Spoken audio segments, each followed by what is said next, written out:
Hi అండి, ఇవాళ Sunday special మా ఇంట్లో బగారా రైస్, అలాగే చికెన్ కర్రీ, పెరుగు చట్నీ.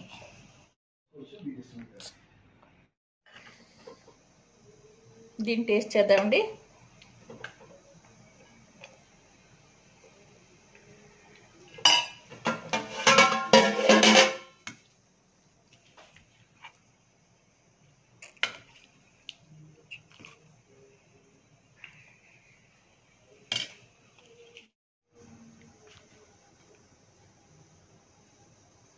బగారా రైస్ కూడా చాలా బాగుంటుందండి. నెక్స్ట్ వీడియో కూడా పెడతాను నేను.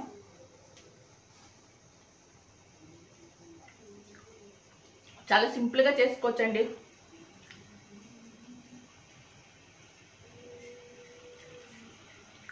ఇదండి chicken gravy and bagara rice Sunday special అన్నమాట మాది.